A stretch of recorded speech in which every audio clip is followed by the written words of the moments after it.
All right. Yeah, everybody. We're jumping into another episode and we're going to be hitting you guys again. We're pulling back the curtain here, diving into Chuck had a busy day. I know I posted up some questions earlier this week that we're going to touch on when it comes to eating out and how to make nutrition work for that, as well as like even Chuck's going to talk about having a busy day, having a busy schedule. You could be starving because you might have been unintentionally fasting throughout the day. What does that look like? How you can help with that? And then even injury prevention, all these other fun things that are going to come around, exercise as well. So we're going to talk about injury prevention. We're going to talk about some food choices. We're going to talk about how to eat when you're going out or eating out or getting takeout. So we're going to hit all those fun points. It's going to be a good one. You guys are going to want to hang out for all of this. But really quick, check the description below. We have some great courses that we're going to be like kind of starting to leak to you guys and some fun things, as well as PDF resources that we're putting together. You can put your email in. So check that out. And all right, Chuck, so talk to us about your day, man. You've had a busy day. Busy day, very busy day today. So made an appointment to go get my blood work done. Got to get that blood work in every 6 months, kind of find out what my body's naturally producing, what my body needs to produce, and get those micronutrients in, proper supplementation. So I get my blood test done every 6 months, and we go out to a functional doctor out in New Jersey, Dr. Rand, Healthy Aging Medical Center. He's a great guy. So we drove all the way out from Long Island to New Jersey to get our blood work in, and we had to fast because we were getting blood work taken. So we drove all the way out to New Jersey, fasted, got done with our appointment, and I'm talking to my wife. She came with me. She was getting her blood test taken too. We said, what do we want to do? We want to get in the car and go back home and just eat at home because we can make healthier choices at home. Or do we want to just go out real quick and get a bite to eat out in New Jersey? That was still early, and I usually intermittent fast all the time, so I usually don't like to eat before 12, but we hadn't had coffee yet either. So I said, let's just go grab a quick coffee. We'll drive home. We'll eat at home. Now, my glorious purple belt that I got the other day came at a cost because the guys in the gym decided to go extra hard the other day, and I Target on your back. Target. So I ended up tweaking my neck the other day, and I couldn't move my head at all. So I reached out to my physical therapist. First, I tried to get into a chiropractor. Couldn't get into the chiropractor. Lucked out, reached out to my physical therapist, Dr. Amato, reached out to him, said, Doc, can you get me in? And he always takes care of me. The dude's amazing. So he got me in. So we drove right from New Jersey over to the next doctor without even stopping off to get food. Spent an hour at Dr. Amato, fixed my neck. I can start moving my head and stuff a little bit. Got done with the doctor, and she goes, what do you want to do now? Do you want to get something to eat out now, or do you want to go home? And I said, you know what? Let's just go home.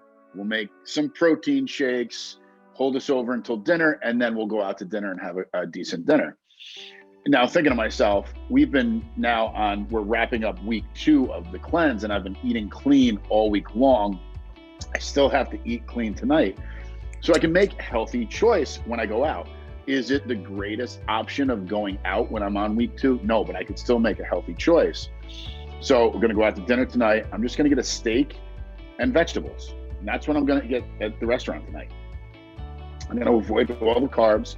I'm gonna avoid all the trans fats and everything from, fried food or everything. I'm just gonna get steak and vegetables. And that's what I'm gonna have on my plate when I go to this restaurant tonight. So that's my healthy choice going out. And protein shake. So the key that I take away from there is, again, being mindful of where we're at in our plan, whether it's for those of you that are going to be doing the 28-day nutrition course, which, again, we're starting that up this Sunday live. So you guys, by the time you're watching it, you actually can't jump in. Sorry, y'all. But for those that did jump in, we're going to be digging in on this. Next time, again, you guys might want to opt in for our email below to get on the next one. They can opt in individually if they go on the website and they just choose the 28-day challenge. So you can do that. That's true. Chuck's got you guys on that point. I was just going to keep you guys out, but Chuck's got your back. So you got to thank Chuck on that. We don't want you to stay out. We want you to do it. We want you to stay healthy. We want you to reset that gut biome. Join us. Do it. Yeah. You guys. So I will put that below as well. So with that being said, kind of being mindful of where we're at, whether you're doing the 28-day nutrition course, we have a cleanse week, we have adherences levels from 100% adherence to our guidelines to 80%. Chuck's, like he said, he's at 100% adherence, so there's no real wiggle room right now. And even with a meal plan where you may not be having adherence issues, it's more of just, I'm going out and trying to figure out the best food. Having a plan ahead of time, knowing the menu. And that's not something I tell all the clients that we work with. Work with your coach and look at the menu ahead of time. Send it to us ahead of time if you want to be able to dig in on that, so you can make an educated choice so that you don't find yourself in the restaurant smelling all the smells, being vulnerable. They put bread on the table, get that bread out of here. Or push it, if you have someone with you and they want to take it, go ahead, they take it. Being mindful of those things and then making a choice that's going to be aligning with your goals and the options that you have, so you can feel confident going in. Enjoy it still. Like, steak and vegetables sound delicious, honestly. And that's something that we can enjoy, right? But it's not going to also then say, you know what, I'm going to wing it. I'm also going to get like brownie with ice cream on top and hot fudge and whatever have you, and then just completely blow everything you were working on. So that's the first. The other thing is, go for it, Chuck. Don't go in super hungry too. And that's why I'm having my protein shake right now. Because if I decided to, hey, I'm just going to go out to a restaurant later and I'll just fast the rest of the day and just drink water. And then I'd go to a restaurant and they throw the bread on the table and be like, I haven't had anything to eat all day. It's okay. I'm going to eat the bread now.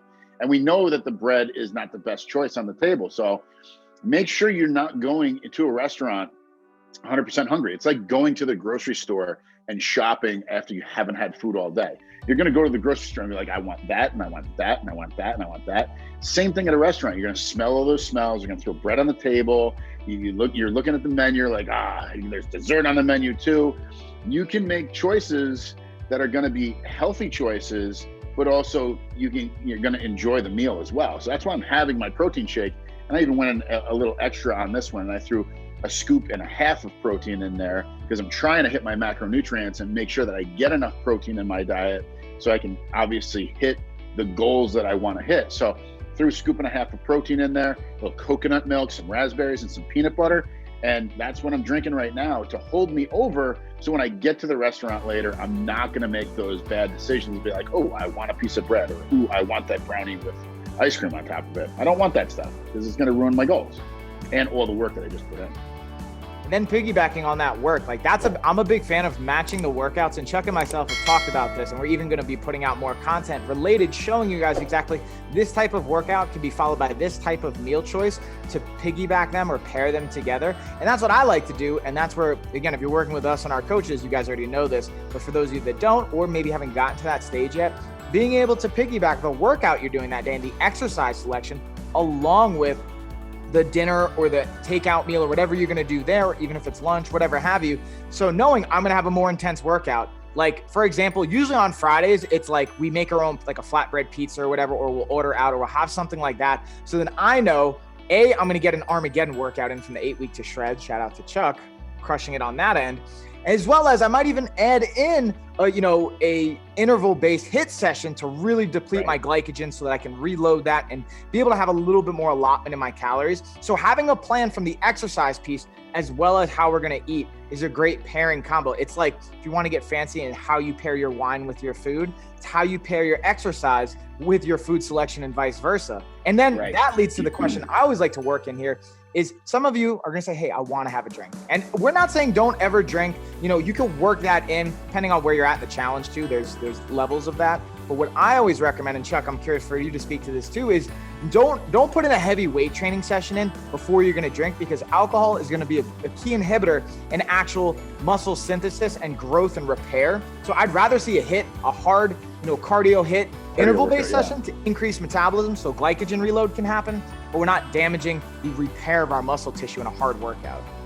Yeah, so I'm 100% agreement with you on that. And to peel back the curtain a little bit, just to give you an insight on what I do, is on my jiu-jitsu days, that's when I know I'll have carbohydrates. I'll implement a higher carbohydrate diet that particular day that I know I'm going to go to jiu-jitsu, and I'm going to do like an hour and a half of intense rolling sessions in jiu-jitsu.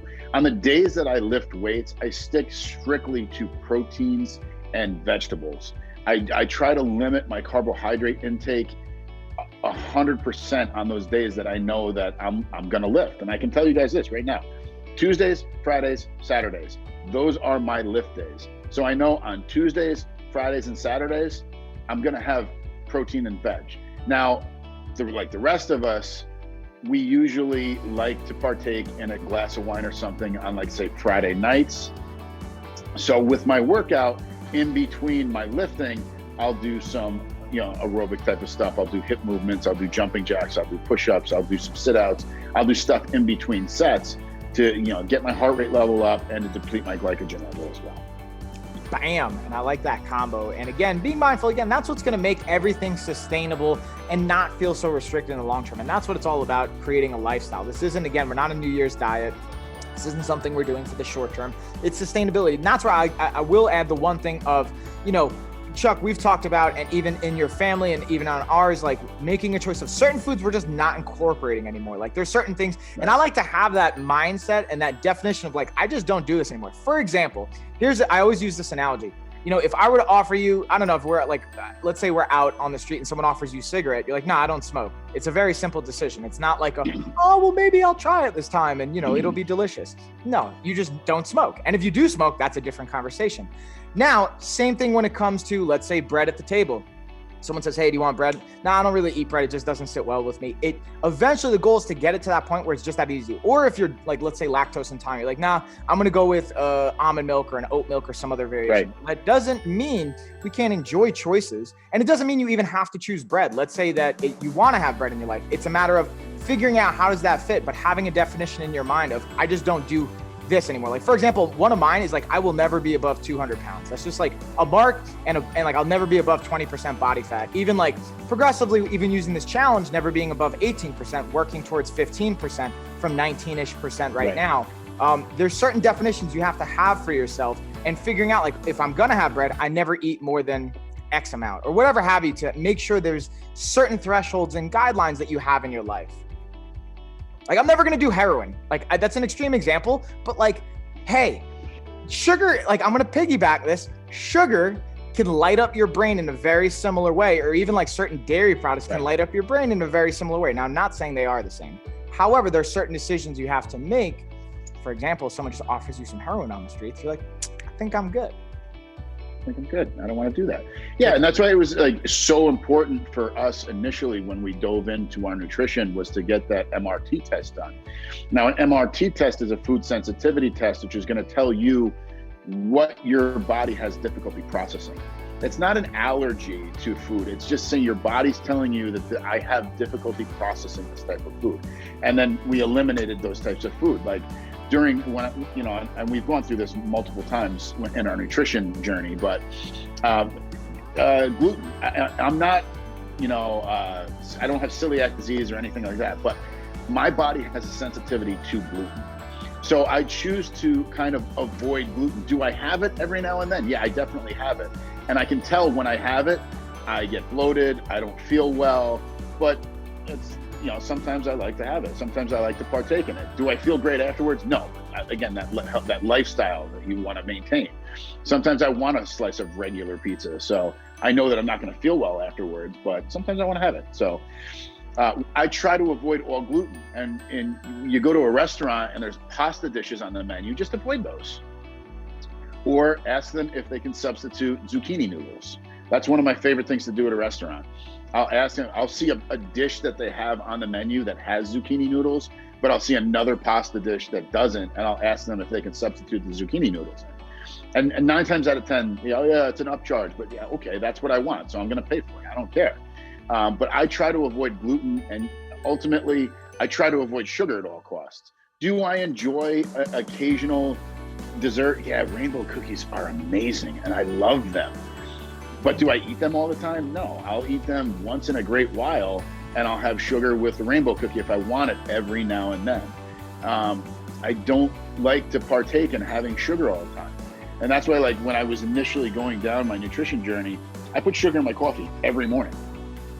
And I switched that. That was one of the things that you highlighted to me, Mike, that I needed to make a change. So rather than putting sugar in my coffee, I put organic stevia drops in my coffee. It tastes just as great. Just up your quality of coffee. It's still going to taste great. And you're going to get energy. And that's, kind of piggybacking on that is having those choices and being able to find realistic substitutes or alternatives or swaps that'll fit and last in a long-term choice. and that kind of quality of life and having that connection. So whether it's wanting to get those tests done, whether it's wanting to look at the blood work, working with us or working with whomever, to be able to figure that out, that's a huge piece of it. But I wanted to we could go into even more. I wanted to kind of cap it here because I know we start to lose you guys at this point. So what we're going to do is we'll cap it here. I'm curious if you want to put comments or anything like that, reach out to us for the next episode. But I already have an idea of the next one that we're going to kind of piggyback on and kind of build into. And I know we talk a little bit about injury prevention. This one, what I figured is we're going to pause here. We're going to we'll call it a part 2. We'll make another one where we talk a little bit more about injury prevention, whether it's you're rolling and doing jiu-jitsu and Muay Thai and other athletic endeavors or just training, and how we can approach that, whether it's working in foam rolling. I know that I like to give a lot of our clients, the DeFranco Mobility Limber 11 and the impact that can have and just quality of life there. So I figured we'll pause here and then we'll go into a part 2 or a separate one. We'll piggyback on the injury prevention and dig in even more, y'all. So hang in there, check into next week. You're going to have to just keep hanging in for the following week for the next one. And Chuck, I'm going to leave it to you for the platform for any goodbyes or final thoughts. No, just, again, you always have healthy choices. Like what Mike was saying, look at the menu before you go there. Don't go to a restaurant hungry. Make healthier choices when you're at the restaurant. You know you can do it. Listen, food's delicious. We all love food. But if we're working smarter and we're not going into a plan just saying whatever and throwing it against the wall, go into it smarter, look at the menu, make those healthy choices because you're going to feel better in the long run. Bam. Well said, Chuck. All right, guys. So now you got to go do it and implement it and let us know what you think and how it helps, if it does or if it doesn't. If it doesn't, call us out. Let us know. We're happy to help. Like, that's what we do. You can call me out. Go ahead and call me out. We'll check you guys later.